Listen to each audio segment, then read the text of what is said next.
Good morning सभी को। कैसे आप लोग? My self Abhik Roy from the mathematics icon channel and hope you are all fine. And today just we are going to discuss the JEE main and advanced level questions from the definite integral chapter. And as I told you in our last video that from today onwards I am going to start different types of questions and different solutions from the different chapters regarding the JEE main and advanced level questions.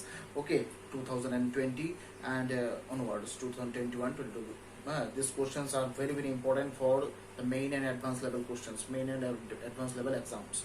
Okay, so definite integral ये जो chapter है ये हम लोग आज शुरू करने वाले हैं। ठीक है, डेफिनेट इंटीग्रल। ओके, यहाँ पर देखो ये क्लास शुरू करने से पहले एक बात मैं बोलना चाह रहा हूँ यहाँ पर सबको कि आप लोगों को अगर मेरा क्लास जो है वो पसंद आ रहा है, ये मेरा टीचिंग जो है आप लोगों को अगर पसंद आ रहा है तो प्लीज सब्सक्राइब, शेयर और लाइक कीजिए। ठीक है, साइड में रेड कलर का एक सब्सक्राइब लिखा हुआ है, उसमें क्लिक करना है, फिर उसमें इसके साथ जो नोटिफिकेशन बेल है उसको भी दबाना है। फिर आपको अगर मेरा लेक्चर्स पसंद आ रहा है तो लाइक भी देना है। ठीक है, और अगर डिसलाइक कोई दे रहा है तो प्लीज कमेंट सेक्शन में जो है वो बोलिएगा कि यहाँ पर क्या क्या फॉल्ट हो रहा है। ठीक है, तो मैं भी रेक्टिफाई कर सकूं। ठीक है, तो आज जो है हम लोग JEE मेन और एडवांस लेवल का क्वेश्चंस यहाँ पर करेंगे from the definite integral chapter. ठीक है, सबसे पहले जो डेफिनेट इंटीग्रल चैप्टर है, डेफिनेट इंटीग्रल क्या मतलब है डेफिनेट इंटीग्रल का, ये हम लोग को पहले जानना है। ठीक है, अच्छा, डेफिनेट इंटीग्रल, इंटीग्रेशन मतलब कितना क्या होता है, what do you mean by integration? Okay, so everybody you know that the word national integration means what? Unity. Different types of community used to live together. That means this type of actually this consequences is called the national integration. Okay, ये बहुत सारे religion community का लोग जो है एक साथ यहाँ पर हम लोग एक साथ रहते हैं, इसको बोला जाता है नेशनल इंटीग्रेशन। मैथमेटिक्स में भी कॉन्सेप्ट थोड़ा बहुत ऐसा ही है। यहाँ पर डिफरेंट इफेक्ट्स का वैल्यूज जो है एक साथ मिल के जो बनाता है वो इंटीग्रेशन होता है, डिफरेंट इफेक्ट्स के वैल्यूज। ठीक है, अब जो है इंटीग्रेशन में दो पार्ट होता है, जैसे कि हम लोग जानते हैं क्लास 12 में हम लोगों ने पढ़ा है इंटीग्रेशन जो है दो पार्ट का होता है, एक है इंडेफिनिट इंटीग्रेशन और दूसरा होता है डेफिनिट इंटीग्रल। ठीक है, अच्छा, इंडेफिनिट इंटीग्रल इसका मतलब क्या होता है? इंडेफिनिट इंटीग्रल ये कब यूज होता है, कहां पर यूज होता है? ठीक है, ठीक, यहाँ पर डिफरेंशिएशन जो है हम लोगों ने किया है, ये 12th लेवल में क्या है डिफरेंशिएशन। सो डिफरेंशिएशन में क्या होता है, ये कोई भी पार्ट को हम लोग डिफरेंशिएट करते हैं। डिफरेंशिएट मतलब क्या होता है, इसका मतलब क्या होता है कि किसी एक का वैल्यू है किसी के रेस्पेक्ट में जो है वो चेंज हो रहा है। ठीक है, जैसे distance changing with respect to time, that means ये डिफरेंशिएशन है, डिफरेंशिएट किया गया है यहाँ पर। ठीक है, रेट निकाला जा रहा है, रेट किसका rate? Distance is changing with respect to time, distance का रेट यहाँ पर निकाला जा रहा है। तो ये जो केसेस है इसको डिफरेंशिएशन बोला जाता है। ठीक है, डिफरेंशिएट मीन्स वर्ब फॉर्म और differentiation means the noun form. Okay, so differentiation मतलब होता है किसी एक का वैल्यू चेंज हो रहा है। ओके, जैसे डिस्टेंस जो है चेंज हो रहा है विथ रेस्पेक्ट टू टाइम। तो ये सब कॉन्सेप्ट जो है उसको कैसे लिख सकते हैं हम लोग? dx by dt, dx by dt, dx, that means x मतलब क्या है? Distance is changing, that means difference आ रहा है किसमें? डिस्टेंस में डिफरेंसेस आ रहा है, d for differences with respect to time. जितना डिफरेंस हो रहा है टाइम में, जितना डिफरेंस हो रहा है उतना ही डिस्टेंस में भी डिफरेंसेस आ रहा है। तो डिस्टेंस में जो डिफरेंस आ रहा है किसके रेस्पेक्ट में आ रहा है? टी का डिफरेंस के ऊपर डिपेंड कर रहा है। तो दैट मीन्स उसको कैसे लिखना है? dx by dt। तो ये सब को बोला जाता है डिफरेंशियल कोफिशिएंट। ठीक है, तो डिफरेंशियल मीन्स किसी एक का वैल्यू अगर चेंज हो रहा है with respect to the other values, then this type of mathematical operations is called the differentiation. Okay, अच्छा, अब जो है यहाँ पर इंटीग्रेशन क्या है?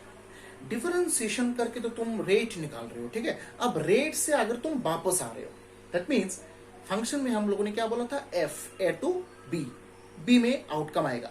ठीक है, बी में क्या आएगा, आउटकम आएगा। अब उल्टा आओगे, एफ इनवर्स, इनवर्स फंक्शन है कि नहीं, बी से ए की तरफ आएगा, ठीक है, आउटपुट से इनपुट की तरफ आएगा अभी, ठीक है। डिफरेंशिएशन और इंटीग्रेशन के बीच जो है डिफरेंस यही है, किसी एक फंक्शन को, किसी एक वैल्यू का अगर डिफरेंशिएट करके उसका आंसर निकाला जाए, उस आंसर को अगर तुम इंटीग्रेशन करोगे तो क्वेश्चन जो है वो वापस आएगा, है कि नहीं। तो इंटीग्रेशन को बोला जाता है the anti differentiation of F x, anti differentiation of किसका, एफ एक्स का। तो दैट मीन्स एफ एक्स का डिफरेंशिएशन करने के बाद जो आंसर आ रहा है उसको बोला जाता है एंटी डिफरेंशिएशन। जैसे एक एग्जांपल हम लोग देते हैं, suppose D D x of F x, ठीक है, इसका आंसर क्या आ रहा है, सपोज 5x आ रहा है, ठीक है, ये 5x है आंसर, ये इनपुट है, ये आउटपुट है सपोज, ठीक है। अब जो है हम लोग क्या करेंगे, एंटी डिफरेंशिएशन यूज करेंगे। देखो यहां पर कैसे लिख सकते हैं हम लोग, ये d बाई डी एक्स है ना, इसको एक काम करते हैं, ये dx को डायगोनली जो है ऊपर लेके जा सकते हैं 5x के साथ, देखो तो 5x के साथ ले सकते हैं ना, और ये d जो है डायगोनली ऐसे लिख सकते हैं ना 1 बाई डी 5x dx लिख सकते हैं ऐसा। ये जो 1 बाई डी होता है ना, d फॉर डिफरेंशिएशन, ठीक है, डिफरेंसेस, और 1 बाई डी मतलब उल्टा रेसिप्रोकल, ठीक है ना। तो ये 1 बाई डी को ही इंटीग्रेशन साइन दिया जाता है 5x dx। ये 1 बाई डी का मतलब यही होता है कि डिफरेंशिएशन का उल्टा ले रहे हो तुम, मतलब रेसिप्रोकल मतलब कि उल्टा ले रहे हो, ठीक है। डिफरेंशिएशन करके जो आंसर आ रहा है उसको हम लोग एंटी डिफरेंशिएशन यूज करेंगे, 1 by D means anti differentiation use करेंगे तो क्वेश्चन जो है वो घूम फिर के आएगा, है कि नहीं। तो देखो यहाँ पर सो एफ एक्स, है कि नहीं, देखो ठीक है। तो यहाँ पर देखो, यहाँ पर जो ये इंटीग्रेशन हो रहा है, ये जो एंटी डिफरेंशिएशन हो रहा है, यहाँ पर देखो x का जो वैल्यूज है वो मुझे कहाँ से चूज करना है, कहाँ से कहाँ तक मुझे x का वैल्यूज चूज करना है, क्योंकि देखो फंक्शन है एक fx है, तो फंक्शन fx है तो x का वैल्यूज भी तो कुछ होना चाहिए ना। तो यहाँ पर तो x का वैल्यूज तो देखो कुछ नहीं दिया गया है, कहाँ से मुझे x का वैल्यूज चूज करना है, ये सब तो कुछ नहीं दिया गया है। दैट मीन्स यहाँ पर x का वैल्यूज जो है मन में जो आए वो मैं चूज कर सकता हूँ। दैट मीन्स इनडेफिनिट, x का वैल्यू जो है यहाँ पर इनडेफिनिट है, ओके, दिया नहीं गया है, दैट मीन्स क्या है, इनडेफिनिट होता है। तो इनडेफिनिट केसेस के लिए हम लोग जो एंटी डिफरेंशिएशन यूज करते हैं उसको बोला जाता है क्या, एंटी डिफरेंशिएशन और integration, what ever you can say, okay. और जब x का वैल्यूज, x का जो वैल्यूज है वो अगर दिया जाए क्वेश्चन में, सपोज ऐसे दिया गया कि तुम्हें x का वैल्यूज जो है ऐसे 2 to 5, दैट मीन्स x का वैल्यूज जो है क्लोज इंटरवल 2 से 5 तक लेना है। दैट मीन्स x का वैल्यूज 2, 3, 4, 5 ये सब वैल्यूज हम लोग चूज कर सकते हैं। जब x का ऐसा वैल्यूज का लिमिटेशंस दिया जाएगा, बाउंड्री दिया जाएगा, कुछ यहाँ पर यूनिक इंटरवल दिया जाएगा, तब देखो यहाँ पर x का वैल्यूज भी डेफिनिट हो गया है। तो x का डेफिनिट वैल्यूज के लिए भी fx का डेफिनिट वैल्यूज ही मिलेगा, है कि नहीं।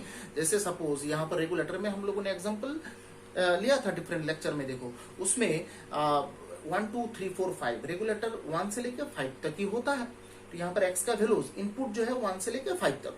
अब 5 के बाद तुम अगर रेगुलेटर को घुमाओगे, रेगुलेटर क्या हो जाएगा, खराब हो जाएगा, टूट जाएगा वो, है कि नहीं। तो दैट मीन्स यहाँ पर तुम लिमिट के बाहर जा रहे हो, ठीक है ना। तो ये लिमिट के बाहर तुम नहीं जा सकते हो, ठीक है।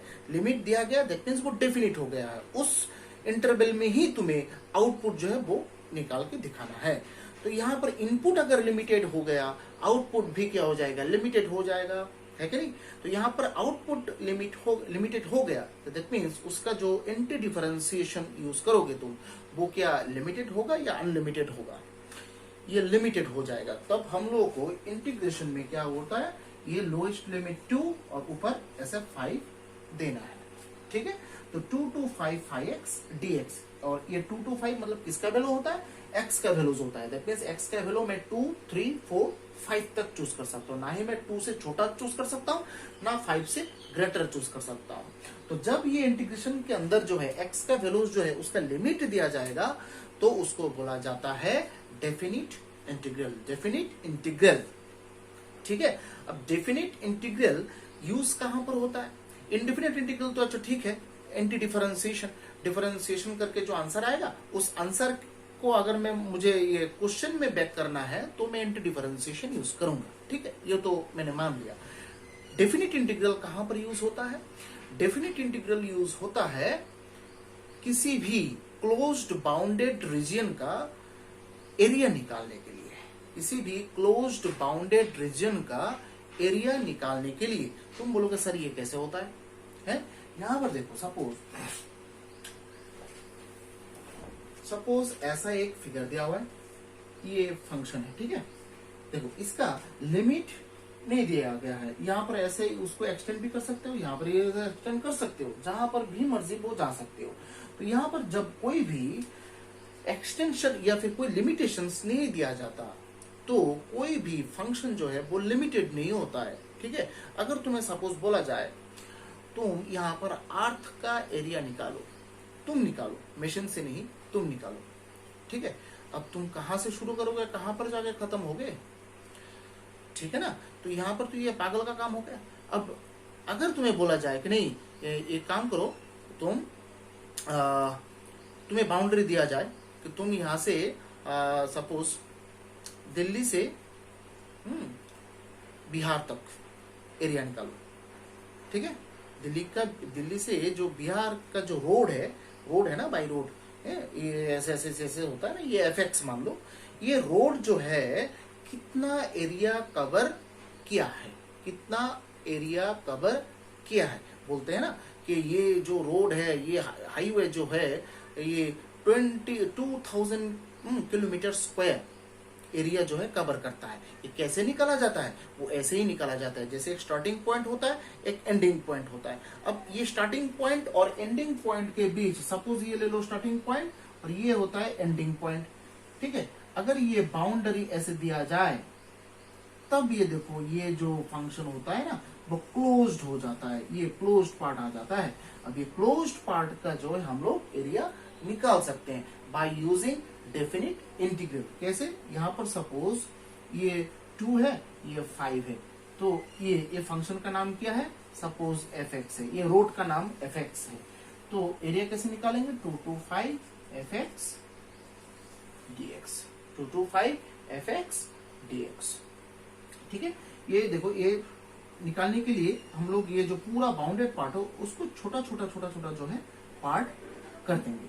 ठीक है, ये छोटा छोटा पार्ट का एरिया छोटा छोटा निकाल के हम लोग सब प्लस करेंगे, प्लस करके मुझे निकल जाएगा पूरा बाउंडेड पोर्शन का एरिया। ठीक है, उसको बोला जाता है लिमिट सम प्रॉपर्टी, जहां से ये डेफिनेट इंटीग्रल का कॉन्सेप्ट जो है शुरू हुआ है। ठीक है, ये छोटा छोटा पार्ट, पार्टीशंस बोला जाता है उसको। तो पार्टीशंस, हर एक छोटा छोटा पार्ट का जो है एरिया निकाल के उसको प्लस कर देंगे, प्लस करके जो है वो एरिया निकल जाता है पूरा क्लोज्ड बाउंडेड रीजन का।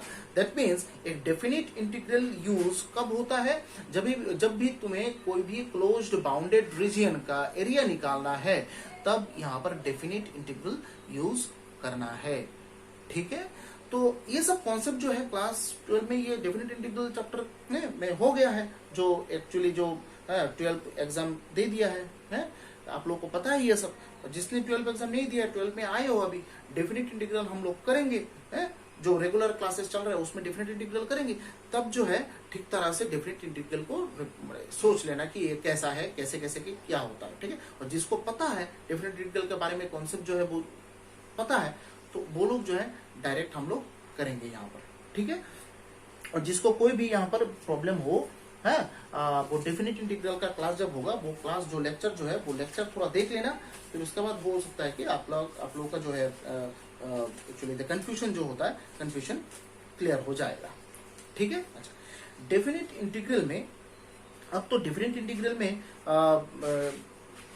बहुत सारा टाइप प्रॉपर्टी होता है। आप लोगों को, जैसा कि आप लोग को पता है, जो एक्चुअली जो 12 एग्जाम दे दिए हैं, आप लोग को पता है कि डेफिनेट इंटीग्रल में प्रॉपर्टीज बहुत सारा होता है, जैसे 0 to a fx dx है। अगर आप लोग को ये नहीं पता, ये सपोज हम लोग जब क्वेश्चंस करेंगे ना, क्वेश्चंस में ही हम लोग जो है वो डिस्कस करेंगे, साइड में लिख देना है। ठीक है, फिर साइड में लिख के एक साथ जो है सब एक साथ लिख लो, आराम से हो जाएगा। और ये बुक में भी मिल जाएगा आपको, डिफरेंट प्रॉपर्टीज होता है। जैसे 0 to a fx dx, ये क्या होता है? 0 to a f of a minus x dx, ऐसा होता है ना। फिर integration a to b f x dx equals to integration a to b f of a plus b minus x dx।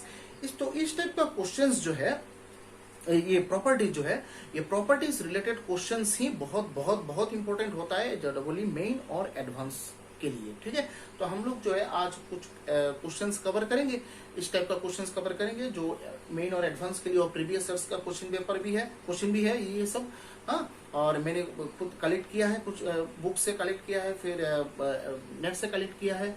हाँ, प्रीवियस ईयर का question paper जो है उससे भी कलेक्ट किया है। तो हम लोग ये सब क्वेश्चन जो है कवर करेंगे। आशा करते हैं कि आप लोगों को जेडब्ल्यू मेन और एडवांस में जो है ये सब क्वेश्चंस मिल जाएंगे, उसी लेवल का ही क्वेश्चंस मिल जाएंगे, रिलेटेड कॉन्सेप्ट्स क्वेश्चंस मिल जाएंगे।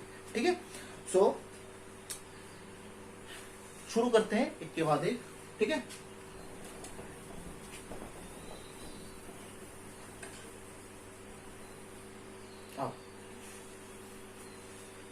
फर्स्ट क्वेश्चन जो ये जेडब्ल्यू मेन का क्वेश्चन है,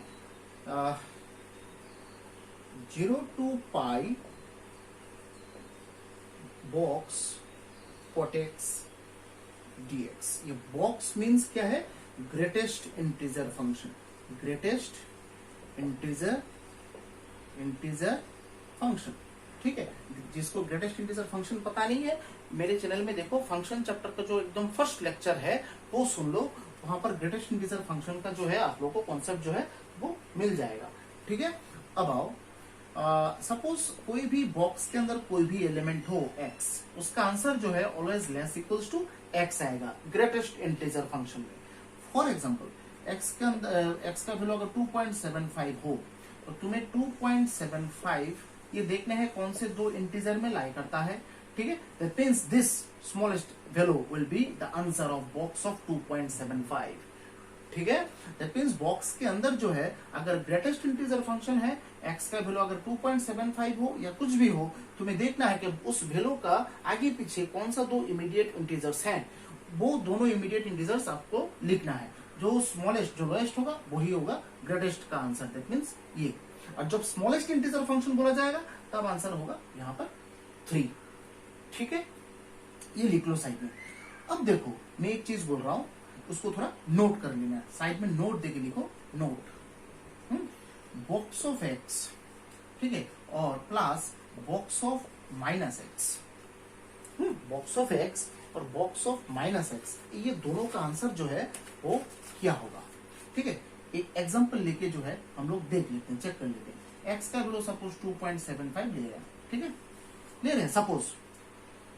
तो यहां पर बॉक्स ऑफ 2.75, यहां पर प्लस माइनस 2.75। ठीक है, बॉक्स ऑफ 2.75 का आंसर 2 प्लस, अब माइनस 2.75 ये कौन से दो नेगेटिव इंटीजर्स के बीच लाई करता है बोलो तो? -2 और इधर -3। एम आई राइट? छोटा कौन सा है? -3 छोटा है, दैट मींस इसका आंसर जो है -3 होगा। तो 2 plus minus minus that is -1 हो रहा है आंसर। दैट मींस यहाँ पर x के जगह कुछ भी वैल्यू तुम पुट करो, box of x plus box of -x का आंसर ऑलवेज कहां पर आएगा? -1 होगा। ठीक है, तो एक काम करो, ये जो चीज है थोड़ा लिख लो साइड में। ठीक है, यहां पर जब सॉल्यूशन स्टार्ट होगा, we know that box of x plus box of -x equals to -1। x का कुछ भी वैल्यू तुम ले सकते हो, for all x belongs to the real number. Real number से तुम यहाँ पर कुछ भी वैल्यू, यहाँ पर कोई भी डेसिमल नंबर चूज कर सकते हो, करके जो है तुम्हें -1 ही आंसर मिलेगा, याद रखना।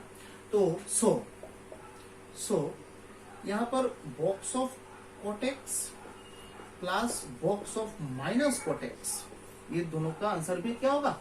अब x के जगह मैंने बोला था, x के जगह कुछ भी वैल्यू हो, आंसर -1 ही आएगा। ठीक है, तो यहां पर आओ अब क्वेश्चन में। Now 0 to pi cot x dx है कि नहीं? अच्छा, एक प्रॉपर्टी जानते हैं, एक प्रॉपर्टी लिख लो, 0 to a fx dx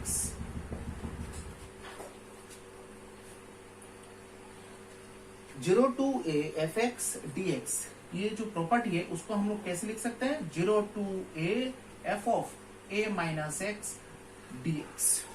ये एक प्रॉपर्टी होता है डेफिनेट इंटीग्रल का, ये लिख लो प्रॉपर्टी है, आप लोगों को पता ही होगा ये प्रॉपर्टी एक होता है डेफिनेट इंटीग्रल में।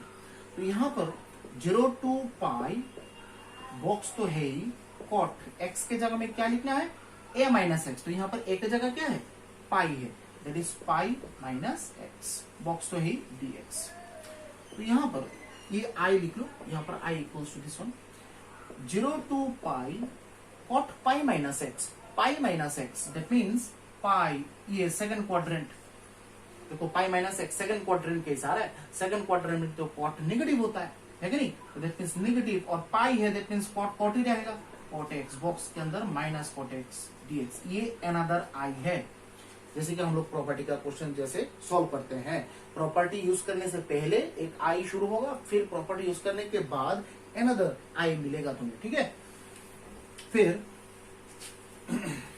तो नाउ आई प्लस आई, यहां पर एक zero to pi cot x dx plus zero to pi minus cot x dx, so ये तो टू आई हो गया, और इधर जीरो टू पाई दोनों का सेम इंटीग्रेशन लिमिट है, तो दैट मीन्स दोनों को एक साथ लिख के जो है ऐसे हम लोग एक्सप्रेस कर सकते हैं, जैसे माइनस कॉट एक्स, ये पूरा जो है ब्रैकेट में रख दो डीएक्स, इसका आंसर क्या मिला था, माइनस वन लिखा था कि नहीं, zero to pi minus one D X, that means minus X और जीरो टू पाई है कि नहीं, सो दैट मीन्स यहां पर minus pi, so two I equals to minus pi, so I equals to minus pi by two होगा answer, I equals to क्या होगा, minus pi by two होगा answer, ठीक है, हो गया। ये फर्स्ट क्वेश्चन है। सेकंड क्वेश्चन में जाओ, हो गया, ये जेडब्ल्यू मेन का क्वेश्चन है, एडवांस का भी क्वेश्चन है, ठीक है, ये शायद 2015 में आया था ये जेडब्ल्यू मेन का। सो उसके बाद आओ नेक्स्ट क्वेश्चन, नेक्स्ट क्वेश्चन देखो, px is the function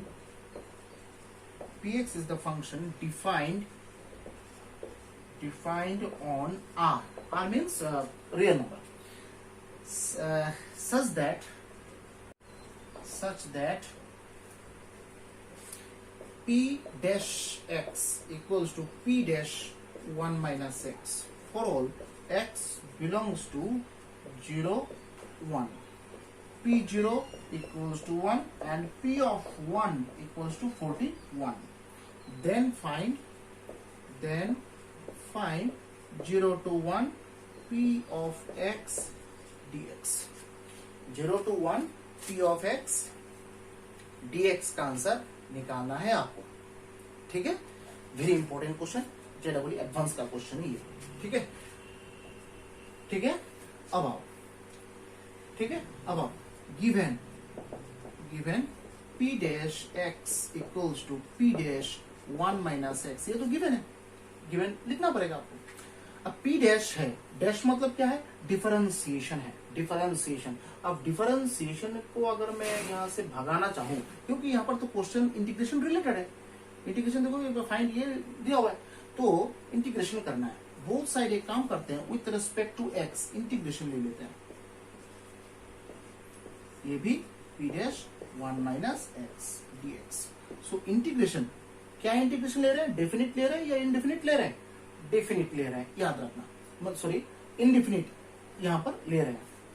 अब जो है डेफिनिट का ही क्वेश्चन है, हम लोग आएंगे धीरे धीरे, देखो अभी सिर्फ यहाँ पर इंटीग्रेशन यूज कर रहे हैं, ठीक है, तो यहाँ पर देखो ये डिफरेंशिएशन है, उसके ऊपर तुमने एंटी डिफरेंशिएशन यूज कर दिया, तो डिफरेंशिएशन और एंटी डिफरेंशिएशन मिलके कैंसिल होके सिर्फ फंक्शन जो है वो आएगा सिर्फ, इक्वल्स टू, यहां पर भी डिफरेंशिएशन है, एंटी डिफरेंशिएशन है, डिफरेंशिएशन एंटी डिफरेंशिएशन मारामारी करके जो है न्यूट्रल हो जाएगा, बीच में से निकल जाएगा ये, ठीक है। अब ये जो x का टर्म है 1 माइनस एक्स, ये x के साथ उसका भी तो डिफरेंशिएशन होगा ना, एक -1 आएगा, है कि नहीं? ये जो 1 माइनस एक्स है, याद रखना इंटीग्रेशन में एक शॉर्टकट ट्रिक में बोल देता हूं, इंटीग्रेशन में कोई भी x का टर्म हो, तुम यहां पर इंटीग्रेशन कर रहे हो, सपोज कोई भी x का टर्म हो, x के साथ जो भी कोफिशिएंट रहेगा including the sign also plus minus, वो ही नीचे डिवाइड देके लिख दोगे, नीचे डिवाइड देके लिख दोगे। कोई भी एक्सप्रेशन हो, देखोगे कि x का एक्सप्रेशन हो तो x के साथ जो है वो कोफिशिएंट क्या हो, जो भी कोफिशिएंट होगा that will come to the denominator part as well. Here this whole by -1, तो नीचे -1 आए, ऊपर -1 है, अल्टीमेटली -1 तो सामने ही आना है, ठीक है। सो इंडेफिनिट इंटीग्रल है तो मुझे तो क्लास सी देना है, इंडेफिनिट है ना, क्योंकि मुझे यहाँ पर इंडेफिनिट मतलब क्या है, कोई भी बाउंड्री नहीं है, कोई भी बाउंड्री नहीं है, तो इसलिए एक इंटीग्रेटिंग कांस्टेंट जो है एक्यूरेट आंसर नहीं मिलेगा, तो इसलिए एक इंटीग्रेटिंग कांस्टेंट जो है वो इंट्रोड्यूस करना पड़ता है फॉर द इंटीग्रेटिंग एरर।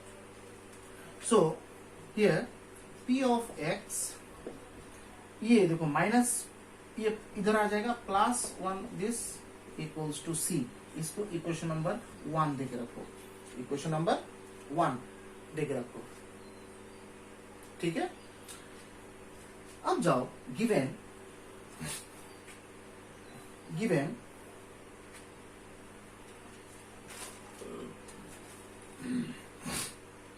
हो गया यहां तक।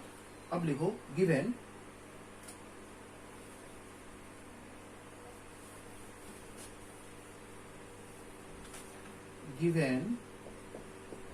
p of 0 equals to 1, p of 1 equals to 41। From 1 ये x इक्वल्स टू 0 जब हो, देखो या इसका मतलब क्या है, x इक्वल्स टू 0 जब हो तब p ऑफ x का आंसर 1 होता है, x इक्वल्स टू 1 जब हो तब p ऑफ 1 का आंसर 41 होता है।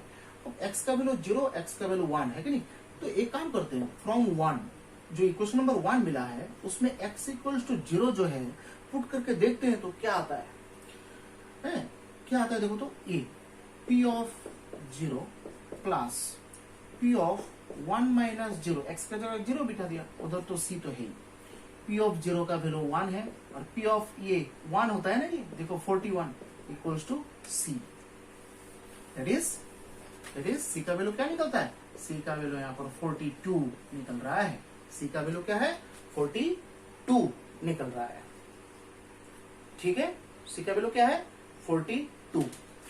तो सो फ्रॉम 1 हम लोग क्या लिख सकते हैं, p of x plus p of 1 minus x, c के जगह हम लोग 42 लिख दे, उसको इक्वेशन नंबर 2 दे दो, इक्वेशन नंबर 2 दे दो, ठीक है।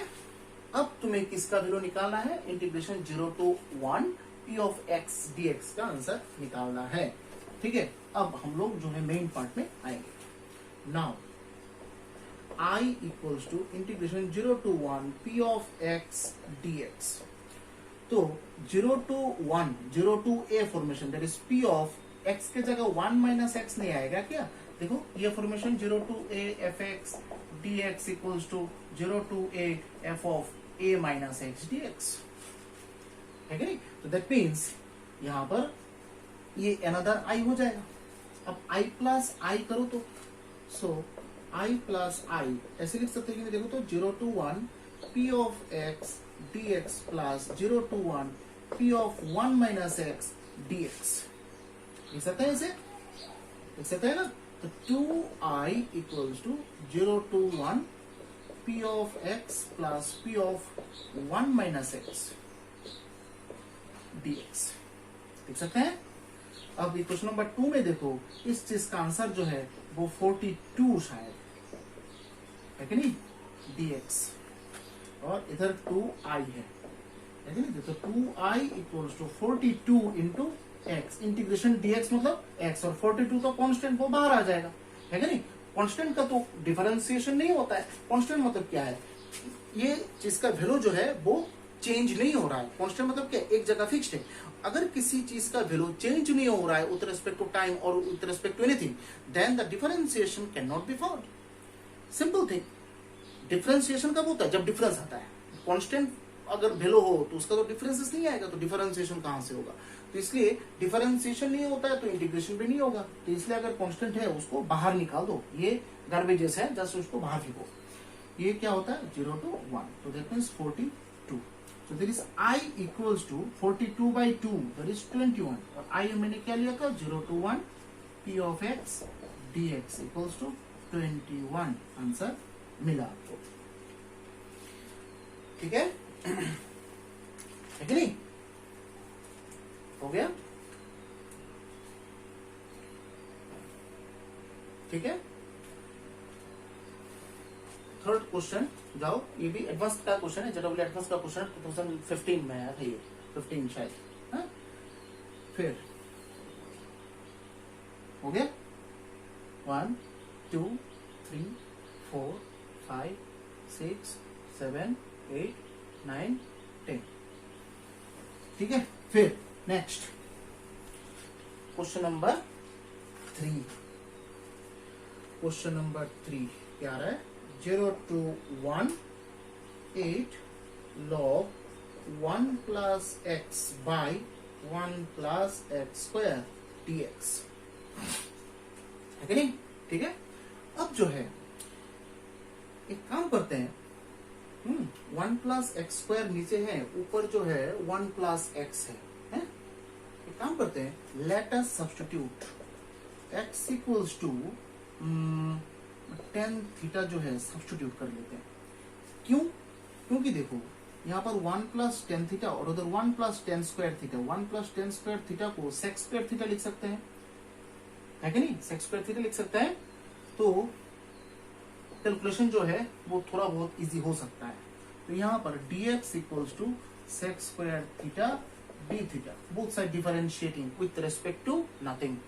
Okay, so that is dx equals to e आ रहा है, dx के जगह ये सब्स्टिट्यूट करना है। देखो तो यहाँ पर देखो लिमिट भी थोड़ा बहुत चेंज हो जाएगा, लिमिट चेंज होगा ना यहाँ पर।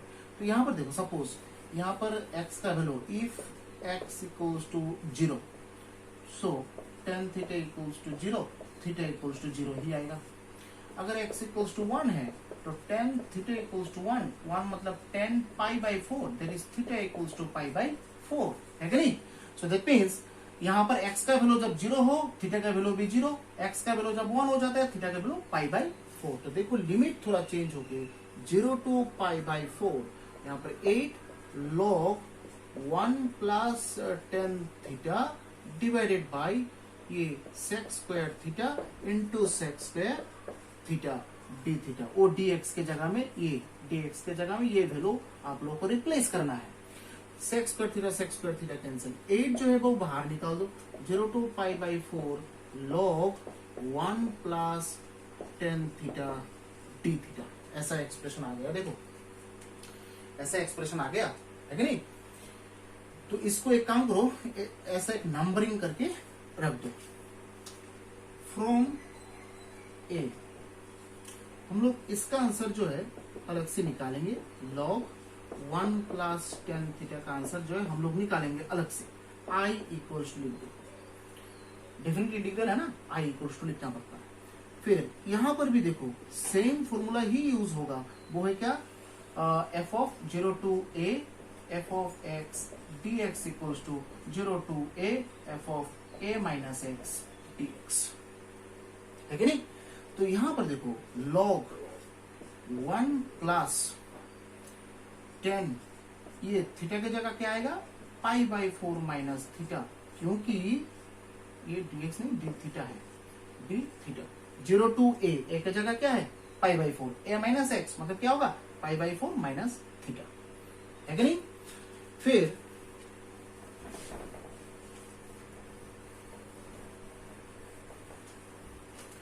अब इसमें आओ, I equals to 0 to π/4 log 1 plus 10a minus b का एक फॉर्मूला यहाँ पर यूज हो रहा है। क्या होता है 10a माइनस b का फॉर्मूला? पता है आप लोगों को? 10a minus 10b, 10a minus 10b। यहाँ पर I equals to 0 to pi by 4 log 1 plus 10, ये 10a minus 10b by 1 plus 10a 10b d theta. So I equals to 0 to pi by 4 log 1 plus 10 pi by 4 का value शायद 1 होता है ना, तो 1 minus 10 theta by 1 plus 10 theta D theta. That means 0 to pi by 4 log LCM ले लेते हैं, उधर 1 plus 10 theta plus 1 minus 10 theta divide by 1 plus 10 theta, बाहर टू डी थीटा यहाँ पर है. 0 टू पाई बाई 4 log ये 10 थीटा देगा ना 2 by 1 plus 10 theta D theta, है कि नहीं. तो यहां पर देखो log a बाई बी, उसको हम लोग लिख सकते हैं log a minus log b. log a अलग कर दो minus log b 1 plus 10 theta D theta, log a minus log b. ये अनदर आई है आप लोगों का. ठीक है, हो गया. अब i प्लस आई करके देखो तो क्या होता है. नाउ i प्लस आई करके देखो तो 0 to pi by 4 log 1 plus 10 theta D theta plus 0 to pi by 4 log 2 d theta और minus 0 to pi by 4 log 1 plus 10 theta D theta. ये दोनों cancel. Twice i equals to log 2. यहाँ पर देखो D theta है ना, तो D theta का इंटीग्रेशन क्या होगा, थीटा होगा, और ये लिमिट जो है 0 टू पाई बाई 4 आएगा, है कि नहीं. ठीक है. तो यहाँ पर 2i equals to log 2 pi by 4, है कि नहीं. That means i equals to pi by 8 log 2. So i हम लोगों ने कौन सा लिया था, i मतलब क्या है 0 to pi by 4 log 1 plus 10 theta D theta equals to pi by 8 log 2 आ रहा है. सो फ्रॉम ए आंसर क्या आ रहा है, फ्रॉम ए आंसर क्या आ रहा है, क्या था 8 0 to pi by 4 log 1 plus 10 theta D theta था. तो that means 8 into pi by 8 log 2. 8 cancel, तो अल्टीमेट आंसर क्या आ रहा है pi log 2. 8 cancel. That means ultimate answer यहाँ पर क्या आएगा, पाई log 2.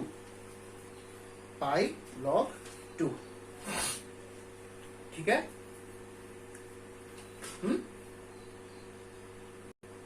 ठीक है, हो गया. If gx equals to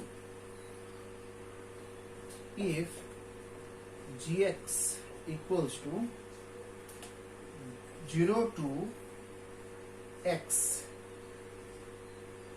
cos 4t dt, then g of x plus pi, ये क्या होगा. ठीक है.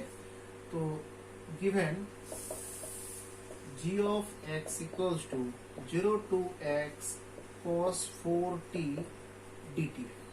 तो g of x plus pi, x के जगह अगर मैं x प्लस पाई बिठाऊं तो वहां पर भी x की जगह क्या आएगा, x प्लस पाई आएगा, cos 4t dt. तो कोई भी अगर लिमिट में प्लस देके कुछ लिखा हुआ है तो उसको हम लोग सेपरेट करके दो ऐसे अलग अलग लिख सकते हैं, जैसे ऐसे 0 to pi cos 4t dt. इसका प्रॉपर्टी जो है ऐसे लिख दो, since 0 to a plus b fx dx equals to, हम लोग कैसे लिख सकते हैं उसको, 0 to a fx dx plus 0 to b fx dx, है कि नहीं? ठीक है। सो यहां पर एक काम करो, तो ये तो प्रॉपर्टी है, उसको ऐसे थर्ड ब्रैकेट में रख दो। सो 0 to x cos 4x, sorry 40 dt plus 0 to pi cos 40 dt, है कि नहीं? ठीक है। तो यहां पर ये जो चीज है, ये क्या होता है? gx, ठीक है। ये तो gx गिवन ही है, देखो gx है, प्लस ये जो है 0 to pi 40 dt, 0 to pi 40 dt, यहां पर 0 to pi 40 dt, 40 मतलब यहां पर साइन 40/4, साइन 40/4 ऐसा होता है ना। मैंने बोला था कि जो कोफिशिएंट रहेगा वो नीचे आएगा, और ये 0 to pi, so gx equals to gx plus क्या होता है, यहाँ पर जब तुम लिमिट बिठाओ, यहाँ पर जब लिमिट बिठाओ तो यहाँ पर क्या होगा, साइन 4π/4 माइनस साइन 0/4, साइन 4π का आंसर कितना होता है? ये 0 माइनस 0 ही होता है। दैट मीन्स gx आंसर आ रहा है, gx आंसर यहाँ पर आ रहा है। दैट मीन्स ये जो इंटीग्रेशन है इसका आंसर क्या है? 0 है। So that means g of x plus pi equals to क्या आ रहा है? g ऑफ x आएगा, g of x plus pi equals to gx, क्योंकि इसका आंसर जो है 0 होता है। साइन 4π आंसर 0 है। ठीक है, इजी है ना ये सब? बहुत इजी क्वेश्चन है, इतना सुंदर क्वेश्चन है। ठीक है, अब जो है,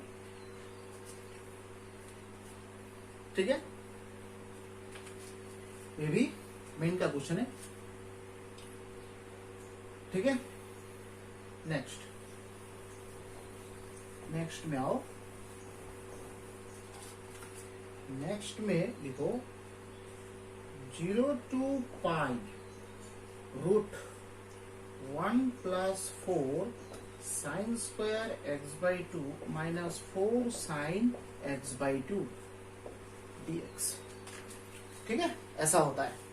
तो यहां पर 0 to pi root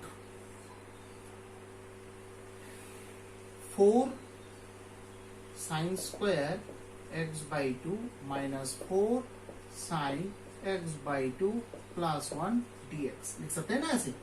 0 to pi root 2 sine x/2 whole square minus 2 into 2 sine x/2 plus 1 square. कुछ फॉर्मूला बनता है क्या रूट के अंदर? कुछ फॉर्मूला दिखाई दे रहा है यहाँ पर? Can you see any formulas here? a square plus 2ab plus b square, that is a square plus 2ab plus b square, that is 2 sin x/2 2 sin x/2 minus 1 whole square, ठीक है, dx। ठीक है, अब जो है ये root और square cancel होके प्लस माइनस जो है वो यूज कर सकते हैं, है कि नहीं? तो एक काम करो, इसको मॉड 2 साइन x/2 माइनस 1 दे दो, क्योंकि ये होल स्क्वायर है ना, प्लस भी हो सकता है माइनस भी हो सकता है, तो प्लस माइनस केस यहाँ पर अराइज हो रहा है, तो that means we should use the mod here, okay, because definite integral it is 0 to pi value it is this limit. तो देखते हैं अगर 0 to pi इंटरवल में अगर ये पूरा फंक्शन का आंसर जो है वो अगर पॉजिटिव में आ रहा है तो वेरी गुड, मॉड हम लोग यहाँ से ओमिट कर देंगे, मॉड यूज करना क्या फर्क पड़ता है यहाँ पर, ठीक है। अगर 0 to पाई वैल्यू में ये जो फंक्शन है 2 sin x by 2 minus 1, इसका आंसर सिर्फ पॉजिटिव ही आ रहा है, तब हम लोग नेक्स्ट स्टेप में जो है मॉड जो है उठा देंगे, क्या फर्क पड़ता है। तो हम लोग for precaution just we are using this mod, okay, because before checking you will not get the idea whether it will be negative or positive. You have to check first. Now 2 pi mod 2 sin x by 2 minus 1 dx. x by 2 लेके जो है deal करना मुश्किल हो जाता है, तो late x by 2 को हम लोग जो है कुछ पकड़ लेते हैं यहाँ पर z, सपोज, तो यहाँ पर dx equals to 2 into tz है कि नहीं। हाँ, तो यहाँ पर देखो, अगर यहाँ पर x इक्वल्स टू 0 हो, z इक्वल्स टू भी 0 होगा, x इक्वल्स टू अगर यहाँ पर पाई हो, z इक्वल्स टू क्या हो जाएगा, पाई बाई 2 हो जाएगा। That means 0 to pi by 2 2 sin z minus 1 dz सामने 2 आ जाएगा, है कि नहीं, ऐसे लिख सकते हैं ना। तो यहाँ पर देखो हम डेफिनेट इंटीग्रल में हम लोग जो है वेरिएबल को ऐसे चेंज भी कर सकते हैं, अगर यहाँ पर लिमिट दिया हुआ है, बात एक ही है ना, यहाँ पर बात एक ही है, dz की जगह x मैंने लिख लिया, अल्टीमेट आंसर तो सेम ही आना है, ठीक है। तो ऐसे हम लोग यहाँ पर लिख सकते हैं। अब नाउ ये जो पार्ट है, इस पार्ट को जो है हम लोग यहाँ पर 0 to पाई बाई 2, ये 0 to pi by 6 2 sin x minus 1 dx plus pi by 6 to pi by 2 2 sin x minus 1 dx। अब x का वैल्यू 0 से पाई बाई 6, इस जो पाई बाई 6 दैट मीन्स 30 डिग्री, तो 30 डिग्री मीन्स 2 ये आएगा 0 to पाई बाई 6 में, इसका एक्सप्रेशन जो है इस इंटरवल में, दैट मीन्स 0 to 30 डिग्री में ये वैल्यू जो है वो 1 से छोटा आएगा, दैट मीन्स ये लेस देन नेगेटिव साइन आएगा। तो नेगेटिव साइन आएगा मतलब ऐसे लिखना है 2 sin x minus 1 dx, है कि नहीं। अब प्लस देके इस इंटरवल में पाई बाई 6 to पाई बाई 2, इस इंटरवल में इसका आंसर जो है वो पॉजिटिव आएगा, that means pi by 6 30 degree से लेकर 90 डिग्री तक जो भी यहाँ पर x का वैल्यू यहाँ पर पुट करो, देखोगे इसका आंसर जो है वो पॉजिटिव में आ रहा है। तो दैट मीन्स मॉड हटा के यहाँ पर तुम ये पॉजिटिव वाला लिख दो, 2 sin x minus 1 ब्रैकेट देके dx। तो अल्टीमेटली यहाँ पर 2 0 to pi by 6 1 minus 2 sin x dx plus pi by 6 to pi by 2 2 sin x minus 1 dx ऐसा आ रहा है। अब now 2 x minus 2 into cos x, ठीक है, इंटीग्रेशन कर रहे हैं, sin x का इंटीग्रेशन क्या होता है, माइनस cos x dx। तो यहां पर ये हो गया 0 to pi by 6 plus 2 into ये bracket minus 2 cos x minus x, है कि नहीं। तो इसमें pi by 6 to pi by 2। अब देखो अल्टीमेट आंसर क्या आ रहा है, यहाँ पर पाई by 6 plus 2 into cos pi by 6 minus 0 minus 2 cos 0 2 cos 0, ये फर्स्ट वाले का आंसर। सेकंड जो है ये माइनस है सामने, तो ये माइनस, ये सामने ये प्लस माइनस माइनस लिख दो, तो यहाँ पर हो गया 2 तो बाहर है 2 cos x, ये माइनस कॉमन लेके, ये माइनस कॉमन जो लेके ये अंदर जो है प्लस कर दो, that means 2 cos pi by 2 plus pi by 2 minus 2 cos pi by 6 minus pi by 6। देखो इसका आंसर जो है कितना आ रहा है, इसका आंसर जो है कितना आ रहा है, देखो यहां पर 2 pi by 6 cos pi by 6 that means cos 30 degree, cos 30 degree का मतलब है √3/2, -2 है कि नहीं, और इधर माइनस साइन है, क्योंकि यहाँ पर देखो मैंने माइनस जो है कॉमन ले लिया, कॉमन माइनस ए प्लस के साथ मल्टीप्लाई के बीच में माइनस साइन हो गया, और इधर जो है प्लस हो जाएगा, है कि नहीं। तो दैट मीन्स दिस π/2 बिठा दिया, माइनस पूरा होल थिंग ये π/6 बिठा दिया, upper limit minus lower limit. 2 इधर आएगा 2 इंटू कॉस π/2, मतलब कॉस 90 डिग्री क्या होता है, 0 होता है, plus π/2 plus π/2 minus cos π/6, that means cos 30, cos 30 कितना होता है 2 इंटू √3/2 माइनस π/6।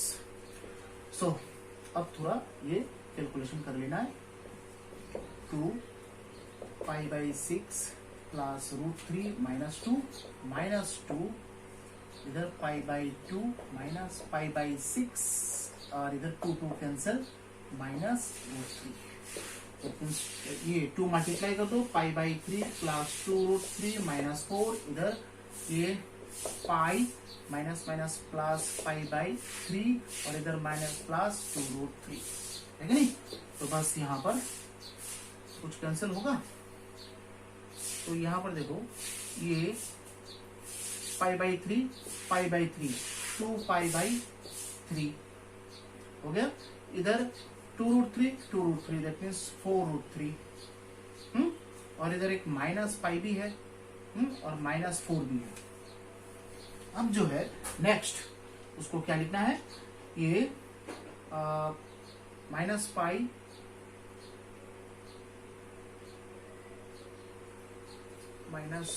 भी है, ठीक है। तो यहाँ पर माइनस π/3 प्लस 4 कॉमन √3 -1, ये होता है अल्टीमेट आंसर, ठीक है। ये हो जाता है आप लोग का फाइनल आंसर, ठीक है। फिर उसके बाद